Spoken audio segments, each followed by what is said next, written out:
फक्त 20x45 म्हणजे 900 square फीटमध्ये 2 BHK with car parking, puja room कसं काय शक्य आहे? तेच आपण आजच्या व्हिडिओमध्ये बघणार आहोत. नमस्कार, मी तुमचा जवळचा मित्र सिव्हिल इंजिनियर सचिन. आजच्या या व्हिडिओमध्ये आपण बघणार आहोत 20x45 म्हणजे फक्त 900 स्क्वेअर फीटमध्ये 2 BHK with car parking house design plan. आपला प्लॉट असणार आहे 20x45. आपल्या प्लॉटचा फ्रंटेज असणार आहे 20 फीट. फ्रंटेजमध्ये काय, मागच्या व्हिडिओमध्ये सांगितल्याप्रमाणे फ्रंटेज म्हणजे आपल्या प्लॉटची रस्त्याला सामायिक असलेली बाजू, म्हणजे आपल्या प्लॉटची रस्त्याकडील बाजू. आपल्या प्लॉटची दिशा आहे पूर्व दिशा. चला तर मग बघूया या प्लॅनच्या सविस्तर डिटेल्स, या प्लॅनबद्दलची सविस्तर माहिती. मी कोणताही प्लॅन डिझाईन करताना 3 गोष्टींना प्राधान्य देतो, म्हणजे 3 गोष्टी लक्षात घेऊनच मी प्लॅन डिझाईन करतो. 1. आपल्या जागेचा पुरेपूर आणि योग्य वापर, म्हणजेच नियोजनबद्ध प्लॅनिंग. 2. व्हेंटिलेशन. आपण ज्या रूम्स, किचन, हॉल डिझाईन करत आहोत त्या प्रत्येक गोष्टीसाठी आपण व्हेंटिलेशन हे डिझाईन केलंच पाहिजे, कारण तिन्ही बाजूला मोकळा असलेला प्लॉट आपल्याला भेटत नाही. भेटला तर ठीकच आहे, पण आपण व्हेंटिलेशनसाठी बाजूच्या प्लॉटवर डिपेंड राहू शकत नाही. त्यामुळे आपल्याच प्लॉटमध्ये आपण ते व्हेंटिलेशन डिझाईन केलंच पाहिजे. 3. आपल्या प्लॉटच्या दिशेनुसार आपले किचन, हॉल यासाठी वास्तूचा आपल्या डिझाईनमध्ये योग्य वापर. चला तर मग सुरुवातीला आपण पाहणार आहोत आपल्या डिझाईनमधील पार्किंग. सुरुवातीला आपण उजव्या साईडला पार्किंग दिलेले आहे. त्यामध्ये तुम्ही एक मोठी 4 व्हीलर आणि 2 टू व्हीलर आरामात पार्क करू शकता. स्टेअरकेस आपण यू साईजमध्ये दिलेल्या आहेत, ज्या की पार्किंगला लगतच असणार आहेत. त्याचा उपयोग तुम्ही पहिल्या मजल्यावरती किंवा फर्स्ट फ्लोअरवरती जाण्यासाठी करू शकता.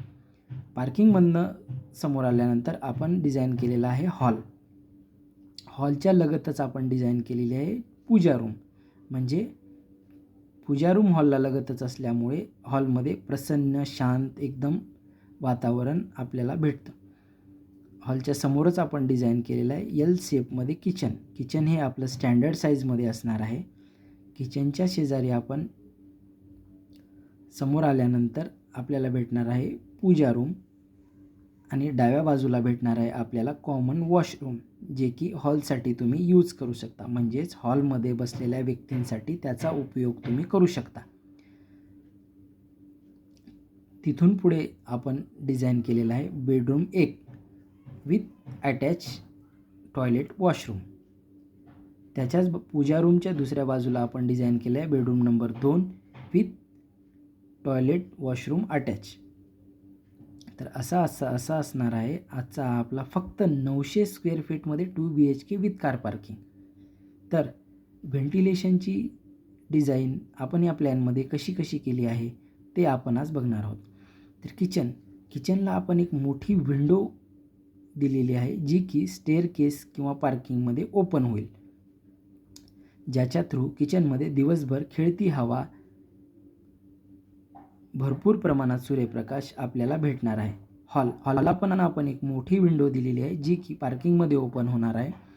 त्याचा उपयोग आपण हॉलमध्ये हवा खेळती राहण्यासाठी, दिवसभर भरपूर सूर्यप्रकाश असण्यासाठी आपण करू शकतो.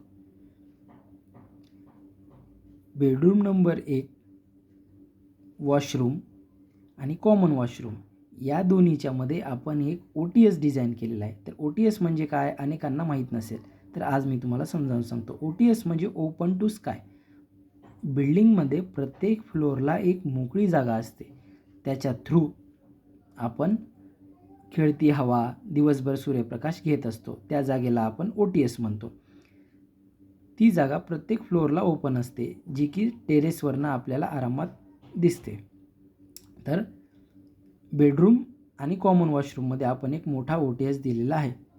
तर बेडरूम नंबर 2ला आपण मोठी अशी विंडो दिलेली आहे, जी की OTSला ओपन असेल. तर अशी आपण व्हेंटिलेशनची डिझाईन आपल्या या प्लॅनमध्ये केलेली आहे. किचन, हॉल, बेडरूम हे प्रत्येक आपण वास्तुशास्त्रानुसार डिझाईन केलेलं आहे. म्हणजेच किचन हे आग्नेय दिशेला डिझाईन केलेलं आहे. बेडरूम्स या पश्चिम दिशेला डिझाईन केलेल्या आहेत. आपल्या पूर्ण 900 स्क्वेअर फीट जागेचा आपण नियोजनबद्ध प्लॅनिंग आणि योग्य वापर आजच्या या प्लॅनमध्ये केलेला आहे. तुम्हाला या प्लॅनमध्ये सर्वात आवडलेली गोष्ट कोणती? किचन किंवा पूजा रूम, पार्किंग की यू साईजच्या स्टेअरकेस की OTS? एकदा नक्की कमेंटमध्ये मला सांगा. तुम्हाला तुमच्या जागेनुसार असाच कस्टमाइज्ड प्लॅन हवा असेल तर तुमच्या प्लॉटची साईज कमेंटमध्ये लिहा. चॅनलला सबस्क्राईब करा, बेल आयकॉन दाबा, म्हणजे पुढचा प्लॅन सर्वात अगोदर तुमच्यापर्यंत पोहोचेल. तुमच्या प्लॉटची साईज कमेंटमध्ये नक्की लिहा, मी त्यावर नक्की व्हिडिओ बनवेन. पुन्हा भेटूया अशाच एका नवीन आणि खास व्हिडिओमध्ये. तोपर्यंत धन्यवाद. हा व्हिडिओ इथंपर्यंत बघितल्याबद्दल खूप खूप आभार, खूप खूप कृतज्ञता.